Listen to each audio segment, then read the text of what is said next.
the women that were slaves, that Achilles and Patroclus had taken as plunder. Now all of the women came running out of the doors, screaming. They were beating their chests with their hands as they came out, and all of them were grieving in their hearts as they ran all around brilliant Achilles. And on the other side, Antilochus was lamenting. He was pouring tears as he held the hands of Achilles because he was so scared that Achilles was going to slit his own throat with the iron.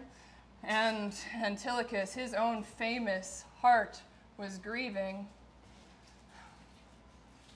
But Achilles, God, the sound that came out of him, I can't really say what it sounded like.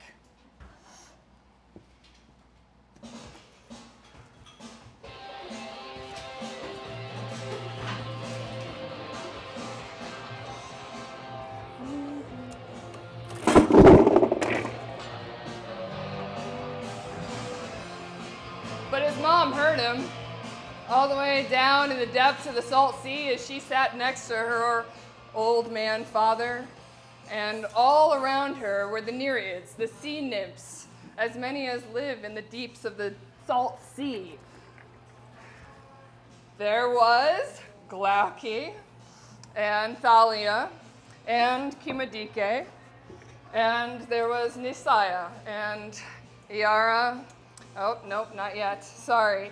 Nisaea and Speo and Thoe and Halia with her cow eyes and Chemothoe and Actaia and Limnorea. And there was, who is it? Melite, and there's Iaira. And Amphithoe and Agawe and Doto and Proto and of course Pherusa and Dunamene and Dexamene and Amphinome, sorry, and Kalianera, not yet. And then there was Doris, and famous Penelope and Galatea, and there was Nemertes and Absudes and Kalianassa, and then there was Clymene, oh God, and Clymene and Yanera and Yanasa and Myra and Oruthalia, and there was Amathea. She had great braids. And there were so many others, all of the sea goddesses that live down in the depths of the sea, except there aren't enough boats.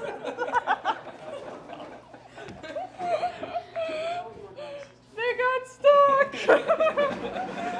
Thank you, Jack.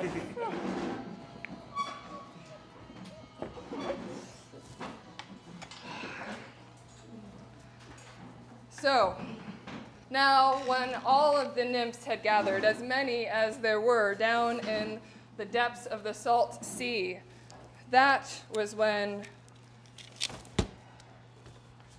Thetis addressed them. She turned to all of her sisters, and she said to them, "Sisters now, you other Nereids, come now and hear me so that you can know how much I suffer. Oh, moi! Poor me. Oh, moi, the unlucky bearer of the most excellent man." That's all one word. I had a strong and blameless son, and he shot up like a sprout. And I nurtured him like you nurture a plant on the high ground in an orchard. And I sent him to Ilion in the beaked ships. I sent him to fight against the Trojans, but I will never again greet him at home. I will never get him back in Peleus's house. And as long as he goes on living and looking on the light of the sun, he grieves. And as much as I want to, I will go to him. I will be able to do nothing. But still, I will go to him so that I can see my dear son, so that I can hear for myself what grief has come on him now as he has stayed out of the war. That's what she said, and she left the cave that all of the nymphs filled. And they all came with her, crying as they went. And all of them now broke through the surf of the sea, and they arrived here on the shore of Ilion, here where all of the Myrmidons' ships were pulled up in rows all around fast Achilles. And they came out one by one onto the beach, and they found Achilles there. He was crying. And Thetis now, she screamed as she went over to him, and she took his head up in her arms, and she said to him, "Why are you crying, my son? What grief has come on you now? Tell me, don't hide it. For Zeus has made all of these things happen, all of the things that you raised your hands about and prayed. Now the Achaeans are all shut in against their ships. Now terrible things are happening to them." And fast-footed Achilles, he answered her, "Mom, yeah, so the Olympian Zeus has done all of these things, but what of it is sweet to me now that my best friend Patroclus is dead? He who I loved beyond all of my other companions, who I loved more than my own dear head. Now Hector has killed him and stripped away the armor, that beautiful, awesome armor that was such a thing to look at, that armor that the Olympian gods came and gave to Peleus as shining gifts on that day when they threw you into the bed of a mortal. How I wish that you had gone on living amongst all of the other sea nymphs and the immortals, and that Peleus would have married just some woman. But now you will have 10,000 pains. Now you will have great grief because your son has got to die. I'm never coming home again. My heart just doesn't compel me to keep on living, to stay here among all these men, not except to kill Hector, to rob him of his life, to pay him back for what he did to Patroclus, the strong son of Menoetius." And the silver-footed Thetis now, she was pouring tears as she answered him and said, "Oh, my son, so now it is true that you are to be fast-fated because your fate will follow so closely after Hector's." And fast-footed Achilles just groaned, sighing heavily, and he said, "Well, then I'm going to die, and soon.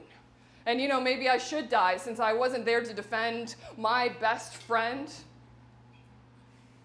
Me being such a warrior as I am, I wasn't a protector for him in war. Now he's died here in Troy, and he and so many others that have all been beaten down by Hector and the Trojans. And they had me. I mean, I'm such a good warrior, and okay, maybe I'm not as good at assemblies, but what was I doing? I was just sitting here by the ships like a lump on the earth. Now I wish that conflict and anger, all of that exists between men and gods, I wish it would just die out completely. That kind of anger that just makes even the most thoughtful man impossible. That kind of anger that grows in a man's chest like smoke until it becomes sweeter to him than dripping honey. That's the kind of anger that Lord Agamemnon roused in me. But as much as it hurts, I think we gotta let it go. I have to beat this down in my chest so that I can go and kill the killer Hector, he who murdered my own head. So now I have to go, and I will accept my death whenever the gods and Zeus want it. I mean, even the force of Heracles had to die, and he was the most beloved of Zeus. And it was fate, and it was Hera's anger that beat him down, and I will suffer the same fate. I will die, I will lie there. But first, I'm gonna win some fucking glory. I am going to make it so that some Trojan woman or some Dardanian woman with her deep chest stands there and tears at her beautiful cheeks and wipes away all of her tears when she realizes what it means for me to come out of battle. So don't hold me back from the fight now. As much as you love me, you will not convince me. That's what he said. And silver-footed Thetis answered and said, "My son, it is not cowardly to want to defend your friends who are completely worn out from awful death. But still, you cannot fight. I mean, the Trojans, they have your armor. Hector now, he wears it on his shoulders. He glories in it. But he will not glory for long. Now his own slaughter stands close to him. Still, do not go back into the fight. Not until you see me again with your own eyes. I am going to go now to Mount Olympus and ask Hephaestus to make you new armor. And at dawn, when the sun is rising, I will come back with that armor for you." That's what she said. And she turned away from her dear son, and she turned back again towards all of her sisters, the sea nymphs. And she said, "Sisters, all of you Nereids, now I want you to go back into the deep breast of the sea. Go and find our father's house. Go and sit next to our father so that there you can tell him everything that is happening, because I have to go to Mount Olympus. I have to see if Hephaestus will make good armor for my son." That's what she said. And all of the sea nymphs, they dove back into the surf of the sea. And Thetis herself, she went up to Mount Olympus. She wanted to see if she could bring back wonderful armor for her son, and so her feet, they carried her to Mount Olympus.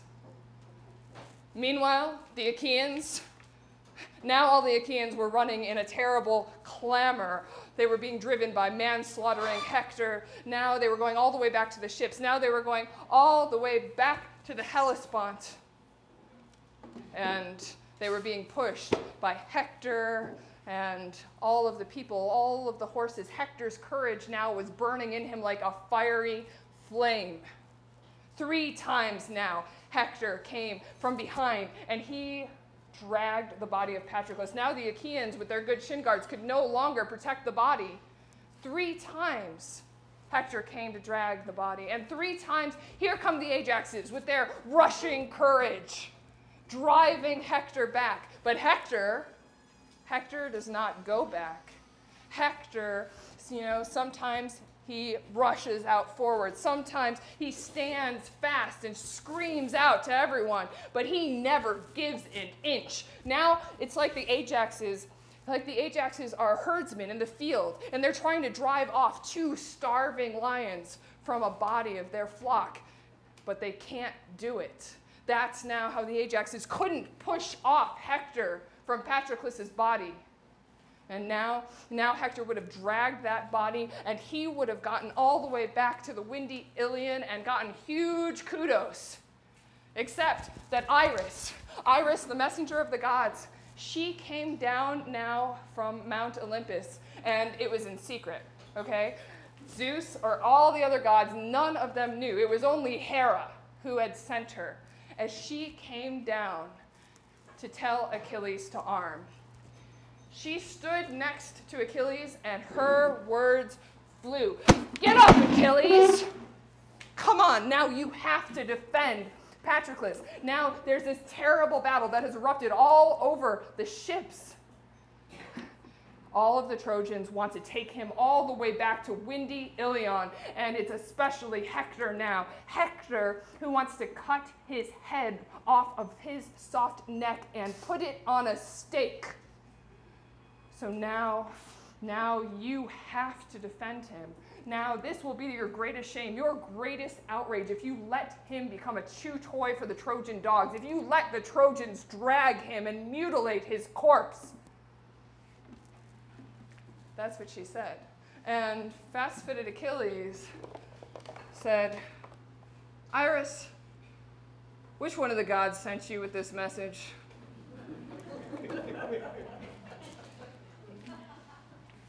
And fast, windy-footed Iris said,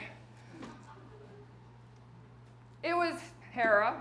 Hera, who's the lusty/glorious wife of Zeus. Zeus and all the other immortals, all those that live on snowy Olympus, they don't know.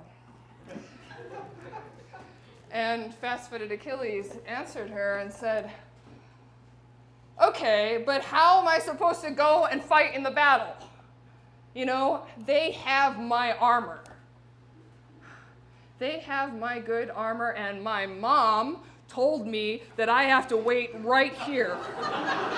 And she said she promised she was going to bring me armor from Hephaestus. I mean, I don't even know what other armor I could wear. I mean, out of all the Achaeans, you think any of their armor is going to fit me? Maybe I could wear Telamonian Ajax's shield. I mean, he's a big guy. But I'm pretty sure that he's got his shield on because he's actually defending the body of Patroclus.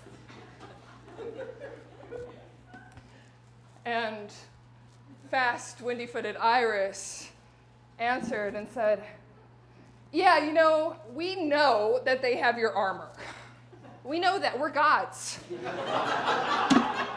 But if maybe you would just make an appearance, if you would just show up somewhere at the Trojan trench and you would show yourself to all of the Trojans, maybe you would scare them. Maybe they would stop their fighting. And finally, there would be a breather for the Achaeans who are so worn out, because you know how few breathers there are in battle.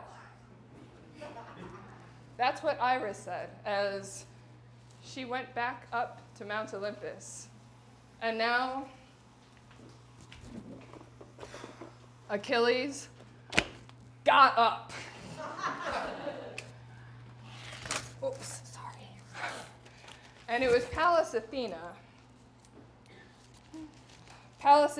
that came and shook the tasseled aegis all around his shoulders. And then she set his head on fire. She made a flame shoot out of the top of his head. The divine goddess, she crowned his whole head in gold, so that now the flame that came out of Achilles' head, it was like when there's an island city that sends out a smoke signal because they're being besieged by many armies, and all day long they're trying to fight against these armies by themselves, but finally at night, when the sun sets, the flame from their beacon goes and is seen by their allies who come with ships to help them. That's the kind of signal the flame that came out of hardy Achilles' head looked like now. And he went. He stood by the trench. And now he yelled. He yelled with such a voice, it was, I mean, the Trojans, they couldn't stand it. Now they were all driven into panic. The sound that he made, and it was Pallas Athena that yelled alongside with him. The sound, it was like when a trumpet breaks through when a city is being besieged on all sides by men who want to kill them. That was the kind of sound, is how it stood out from Achilles as he yelled. And now the Trojans were all stricken into panic. Now the horses all turned around. They could see the pain that was coming. Now all of the charioteers were dumbstruck. 3 times now, brilliant Achilles shouted. And 3 times the Trojans ran in such a panic. Now 12 of their guys got killed on their own spears and their own chariots as they ran in the confusion. And now the Achaeans were so happy. Now they could finally pull out Patroclus, pull him out of all of the thrown spears and the thrown arrows, and they put him up on a litter, and all of his most trusted friends went along with him as they melted with tears. And Achilles too now saw them coming, and Patroclus on the bier, and he too melted with tears as he saw his best friend torn open with the sharp bronze as he lay there. His best friend who he had sent out into battle, sent with his own armor and within his own horses, and he would never welcome him home again. And now the cow-eyed lady, Hera, she forced Helios, though he didn't want to go. Helios is the sun. Forced him to go and take a bath in ocean's waters. And he really didn't want to go, but finally, the sun set. And the Achaeans, they stopped from hateful battle and destructive war. And the Trojans, too, on their side, they now withdrew from battle. And they let free all of their horses from their chariots. And they stood in assembly and started talking about dinner. But they stood. Not one of them had the guts to sit. Not since Achilles had reappeared. They were all too terrified. He had stayed out of the battle for a long time. And now among them, the first to speak was Panthous' wise son, Polydamas. Now, Polydamas knew how to look both forwards and backwards. He was the only one of the Trojans that did. And he was Hector's special buddy. I mean, they were born on the same night. But Polydamas was really good with speeches, and Hector always won with the spear. So now Polydamas, with every good intention, he came and he addressed all of the Trojans. Friends, okay, so I'm going to urge you now. I'm going to command you. I'm going to command you now to go back into the city. Okay, we cannot stay here at dawn on the plain, close to the ships, far from our walls. Before, when Achilles was always raging at Agamemnon, then it was so easy to fight against the Achaeans. And, I mean, I myself, I loved sleeping outside by the fast ships. I mean, it was great. I was always thinking, okay, we're going to definitely capture all of these oar-swept vessels. But now, I'm just really fucking scared of Achilles. That guy, his heart is beyond violent. That guy is not going to be happy to just keep the fighting here in the plain where the Achaeans with their good shin guards and the Trojans can actually share in all the battle fury. He is going to want to fight for our city. He is going to want to fight for our women. So let's go back to the city, because that's the way it is.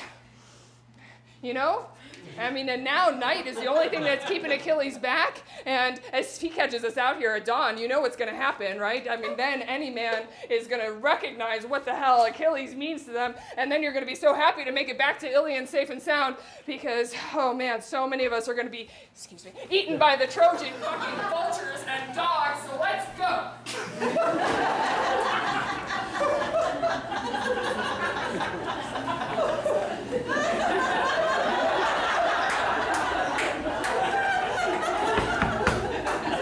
What the fuck?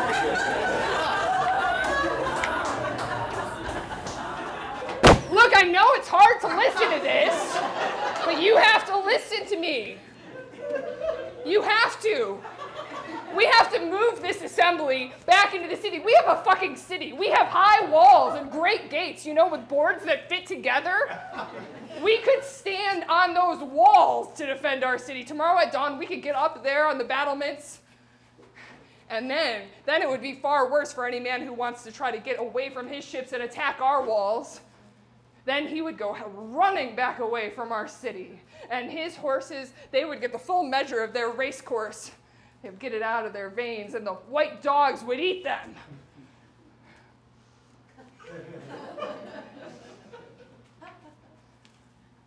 So that's what he said.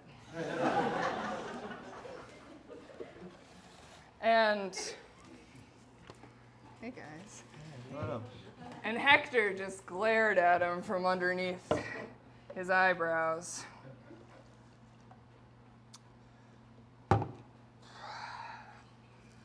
Polydamas, you know, I really don't like this shit that you're saying anymore.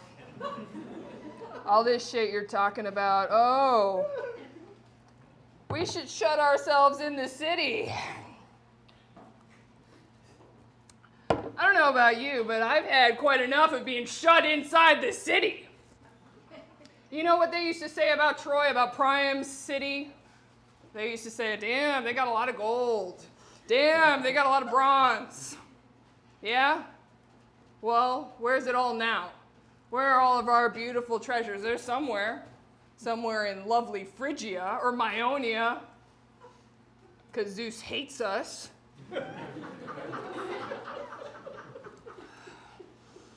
But now, Zeus, the son of crooked-minded Kronos, he has finally given me the kudos. Now he is finally shutting in the Achaeans against the sea. So now, I hope everybody is going to listen to me. Yeah. Okay. What we're going to do is this. First, we're going to eat dinner. It's delicious. Then we're going to stay up all night, and we're going to keep watch. And you know, if anybody is worrying about their stuff, like, oh, what about my stuff? Take it back into Troy, split it up with all the rest of the Trojans. Then at least other Trojans can enjoy it, and not the Achaeans, right? And then at dawn, we are going to put on our armor, and we are going to fight by the fast ships. And you know, they say this Achilles is back. Too bad for him. I'm going to stand up against him. You think I'm scared of the bad sounds of battle? No. I'm going to take him, go one-on-one with him with spears, and then we're going to see which one of us has the power. I mean, you know, I like to think about the war god, Enyalius. I think he's kind of shared. Like everyone's got a piece. Killers have been killed. That's what he said. Now all of us do this. And all the Trojans made a huge noise. Thank you. Pallas Athena had stolen their wits. Now they all praised Hector, who had given them the worst fucking advice ever. And Polydamas, who had given pretty decent advice. They gave him nothing. Then the Trojans all ate dinner, all along the army, just as was commanded. With the Achaeans, well, Achilles now, he led the lamentation over Patroclus. Achilles groaned and wept now as he came to the body of Patroclus, and he put his man-slaughtering hands on the chest of Patroclus's body as he wept. Now he was like a lion that has a good beard that comes back too late to its lair and finds that a hunter has stolen its cub. And so the lion has to track the hunter endlessly through the woods and through the mountains, trying to see if he can find him, and bitter anger grows in his chest. That's now how Achilles was as he spoke over the body of Patroclus. Oh, Popoi. Everything that I said that day to Menoetius, your dad and his house, it was all a lie.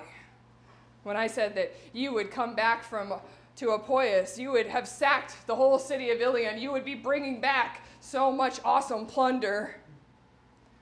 But you know, Zeus just fucks up all of men's plans. And now, both of our fates are to die here, in this land. And I will never make it back to see Peleus, the old horseman. I will never see my mother Thetis again at home. I will have the earth here covering me. And since we are to share this, then I'm not going to give you your funeral yet, Patroclus.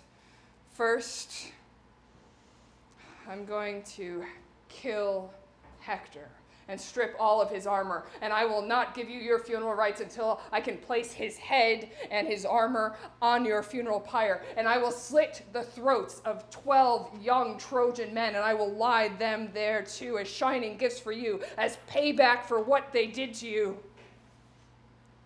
And until then, this is how you will be mourned. You will lie here with all of these women weeping around you, all of these Trojan women and Dardanian women with their deep chests, those that we have stolen and plundered away from the rich cities of men that we have sacked. That's what he said. And now they brought out a tripod and filled it with water to bathe Patroclus. And they set a fire, and they put the tripod over the fire so that the fire burned the tripod's belly and heated up all the water. And when the water was boiling, they took it and they cleaned all of the blood and the filth off of Patroclus's body, and they anointed him with olive oil, and they filled all of his wounds with a 9-year-old ointment, because that must be good. And then they wrapped him. They wrapped him in finest linen from head to toe. And then on top of everything, they put the finest white mantle.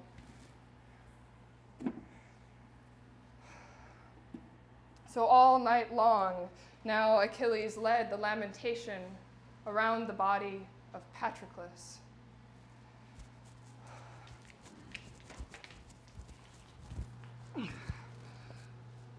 And Zeus said to his sister wife, Hera,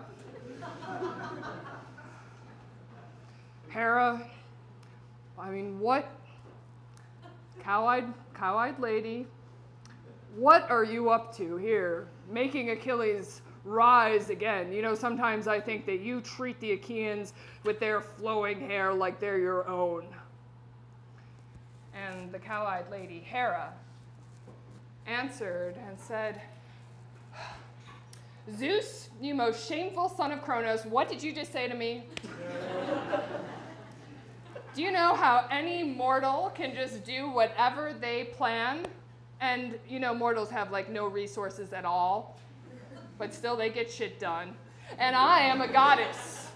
I am the most preeminent of all of the goddesses for 2 reasons. First, I am the eldest. And second, I am called your wife, and you do rule over all the gods. So why shouldn't I get to fuck up the Trojans if I hate them? So that's how the two of them were talking to one another. Meanwhile, the silver-footed goddess Thetis made it to Mount Olympus. And here she was at Hephaestus' house. Now, Hephaestus' house really stood out from all of the gods' houses. It was made of bronze, and it was very starry, like it actually had stars on it. And it was immortal. I mean, he had made it himself. It was pretty cool. And she found Hephaestus there. Hephaestus, who was sweating and busy. He was working. He had 20 tripods. 20 tripods. Now, these tripods were super cool because they were placed on platforms that were on top of golden wheels, so they actually moved themselves around wherever he wanted them to go. And he'd almost finished with them, but he still needed to add the very intricate ears to them, the handles, and he was still banging on the chains. I mean, all of this was the knowledge that he had in his guts. And yeah, it's so good. And so silver-footed Thetis started to approach him, but that was just when his wife, Charis, or Grace, she came to the silver-footed Thetis instead and said, "Silver-footed Thetis, with your long dress, why have you come to our house? Now, I mean, you are most respected. You are most loved. You don't come very often. Why don't you just stay here, and I'm going to lay out every hospitality for you." That's what she said. And she placed a silver-studded throne. It was very elaborate. And a silver footstool, of course. And she let Thetis sit there. And then she called out to her very famous craftsman husband, "Hephaestus, come out here. Thetis needs you." And Hephaestus, who was super famous and had a disability in both legs, answered and said, "Thetis, well, now the best of all of the goddesses is inside our house. Thetis, she saved me. Do you know when I was falling because my mother, Hera, wanted me to fall because she wanted to hide my disability. I would have suffered so many thousands of pains, but Thetis saved me. Thetis and Eurynome, who is the daughter of Ocean, who goes back on himself. Yep, so there I was, in their cave. I was in their cave for 9 years, making stuff, making so much cool shit. I made bent clasps, made cluster earrings, I made necklaces, all beside the burbling streams of the river Ocean. You know, and nobody knew I was there, not one of the gods, not one of the men, only Thetis and Eurynome, because they saved me. So now Thetis is here. I owe her big. I owe her as much as anyone owes anyone for saving their life. So lay out every hospitality for her, and I'm going to put away all my bellows and my tools." So that's what he said. And right away, he took the anvil off of the block, and he put all of the bellows up on the fire, over the fire, and he took all of his tools, and he put them in a really beautiful silver box. I mean, of course, he had made it, right? And then he went and he took a sponge, and he washed off his face that was all sweaty, and his hands, and his strong neck, and his shaggy chest. And he put on a tunic, and he grabbed hold of a heavy staff, and he took it. And as he went, all of his attendants went with him. Now these attendants, they are women made of gold. Automata. And they have intelligence in their chests, and they have voices, and they knew everything that the gods had told him. And they followed him everywhere as they busied themselves around. And now Hephaestus came and took Thetis by the hand and called her by name, where she sat on her throne. "Thetis, you with your very long dress, why have you come to our house? I mean, you are so loved and so respected, but you don't come that often. Why don't you tell me what you're thinking, and if it's, well, look, I already know that my heart compels me to do it. If it's something that I can do, if it's something that can be done." That's what he said. And silver-footed Thetis answered,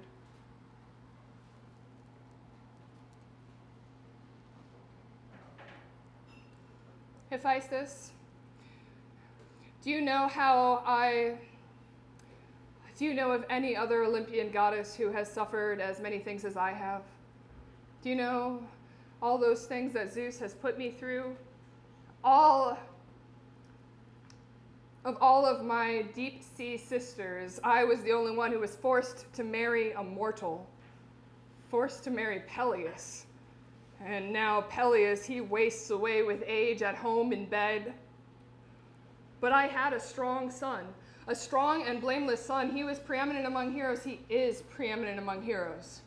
And he shot up like a little sprout. I mean, the kind of plant that you want to nurture on the high hill of an orchard.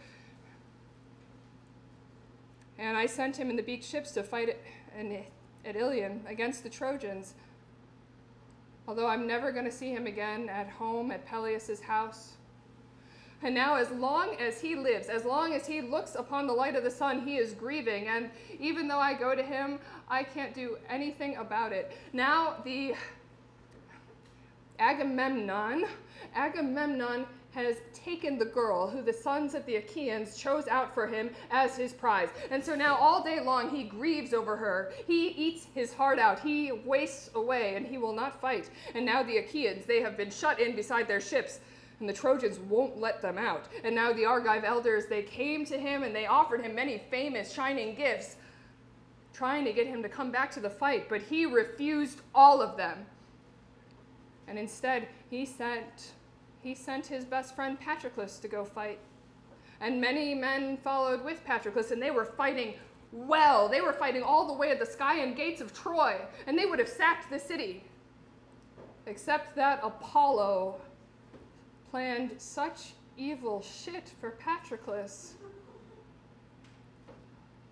He killed Patroclus in the front lines. He gave the kudos to Hector. So now, Hephaestus, that is why I've come to you. That is why I throw myself at your knees and I beg you to see if you will make good armor for my son, if you will make him a strong shield and a helmet that fits well and a breastplate that shines and good shin guards.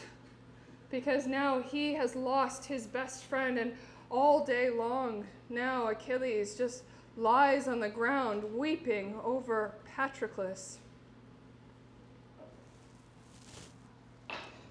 That's what she said. And Hephaestus, who was very famous and had a disability in both legs, answered her and said, Oh moi, Thetis, this is terrible news. I wish that I could cover your son and protect him from death. I wish I could keep that awful fate away from him. But I can make him really awesome armor. I mean, the kind of armor that when somebody sees it, they are like, holy shit, look at that armor. Like, they will be amazed by his armor. That's what he said. And he went, even though he was limping, his shins were carrying him fast as he set up all of his bellows.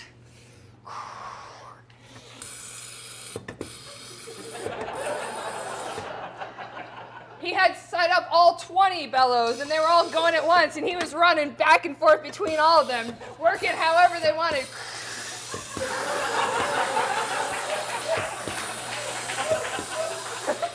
He took out the anvil, put it on the anvil block, and he poured all the metals into the fire. He poured the tin and the bronze and the very honored silver and the gold. And then he took the strong hammer in his one hand and the tongs in another, the tools he needed.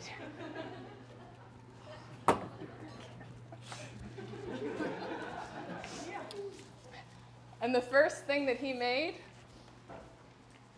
was a shield.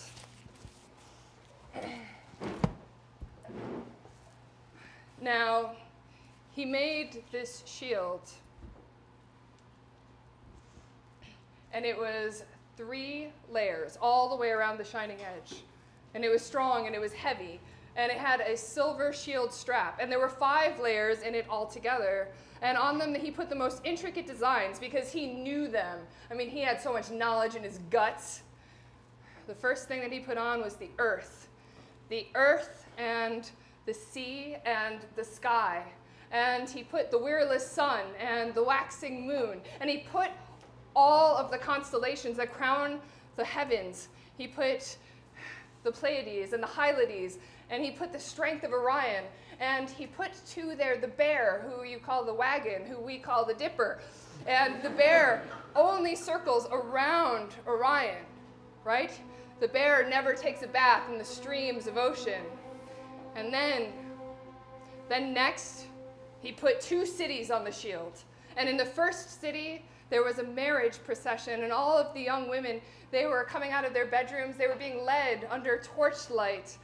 And there were all the young men that were going and making the marriage song. And there were flute players and lyre players and so many musicians in the procession. And all of the women, they stood in the doorways and they were amazed as all of the people, they went now into the assembly in a throng. And there in the assembly, they were also having a court case. Okay, so it was over the blood price of a man who had died, so basically a civil suit for manslaughter.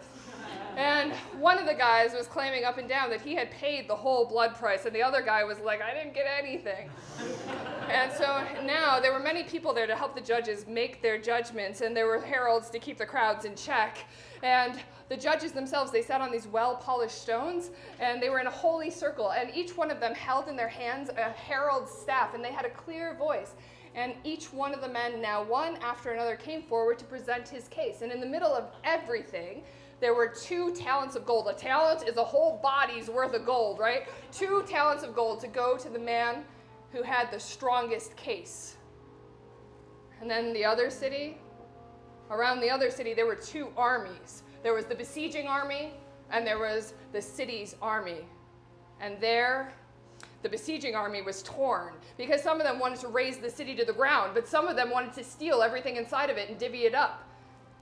Neither of these won out. In the end, they decided that they were going to arm and go on an ambush.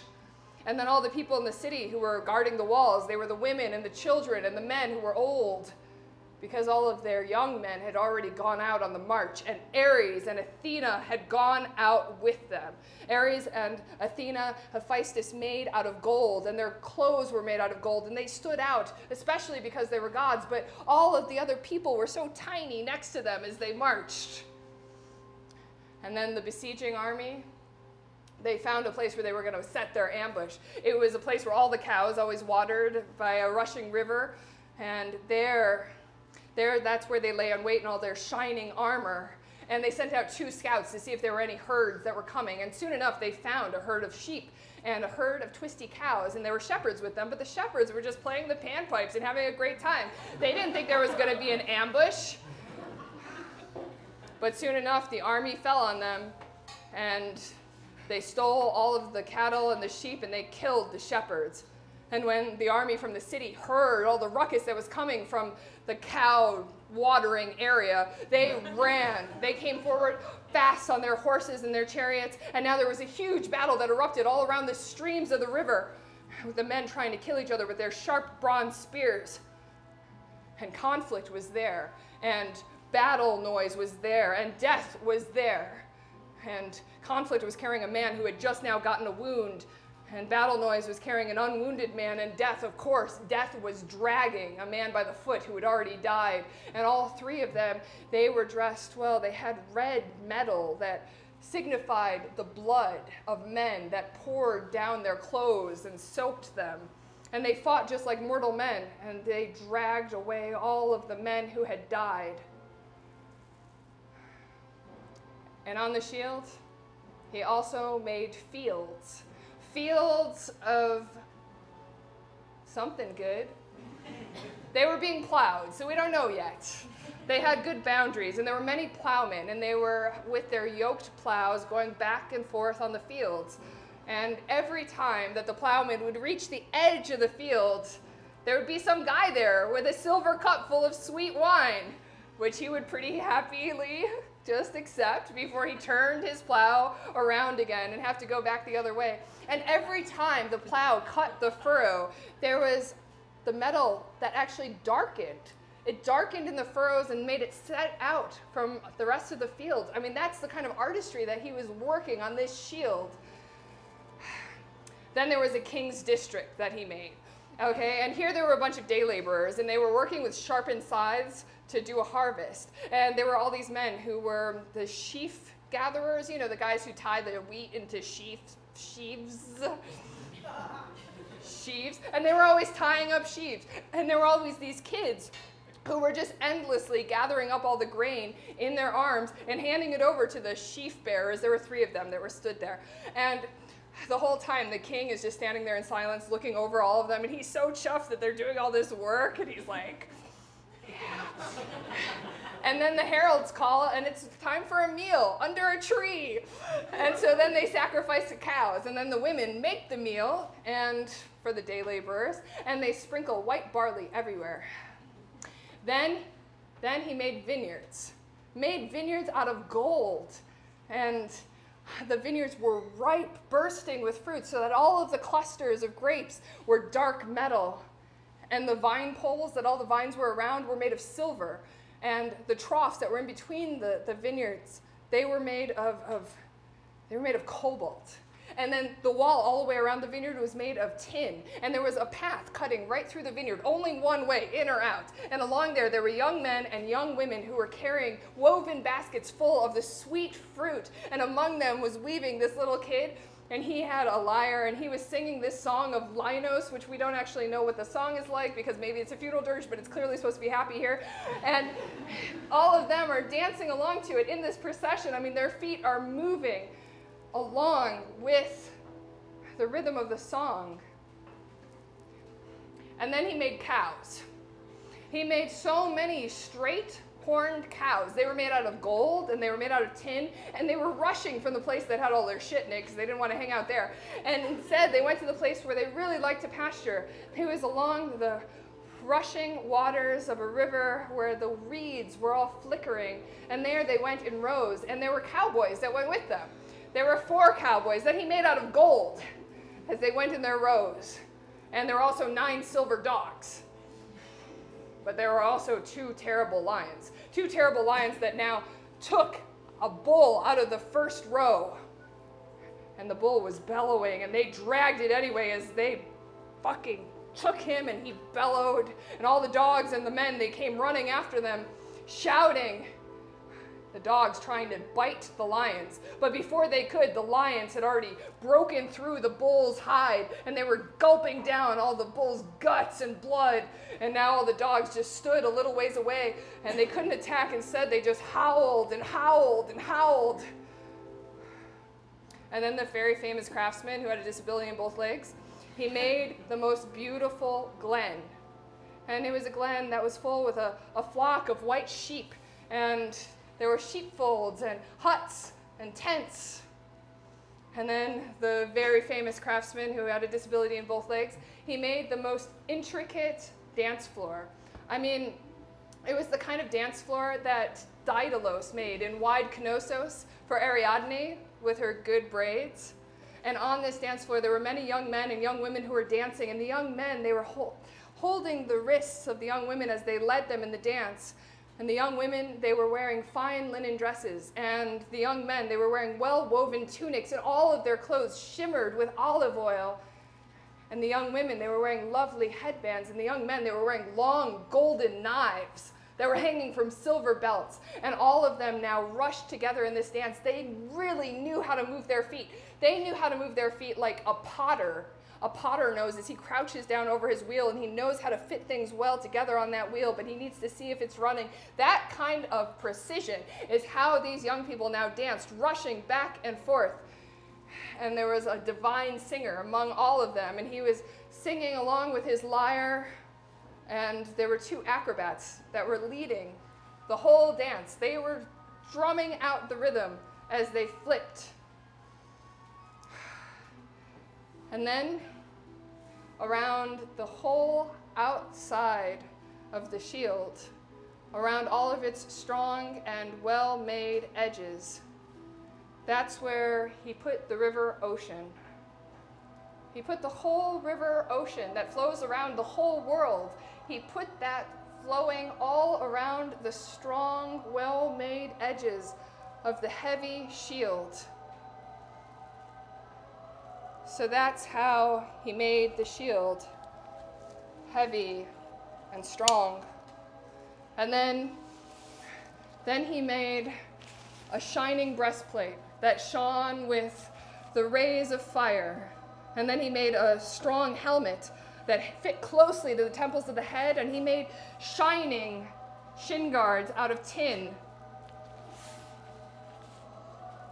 And then he took all of that armor up in his arms, and he presented it to Thetis.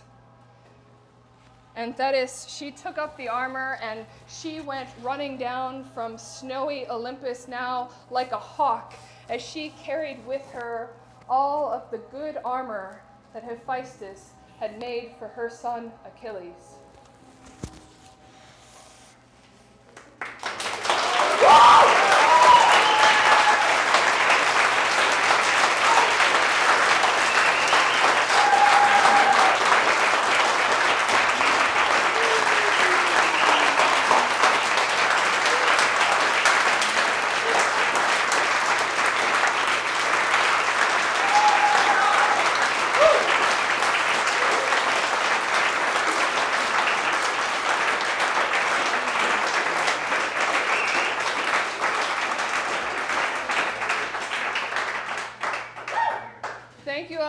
For coming. As always, we want to thank Bar Depend, and a special shout out to Ahmed tonight, who is also our Hephaestus.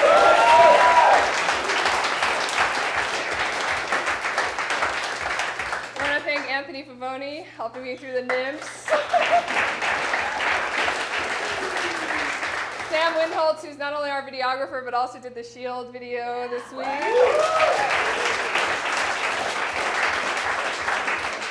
Give it up for this week's director, Paul Van Dyck.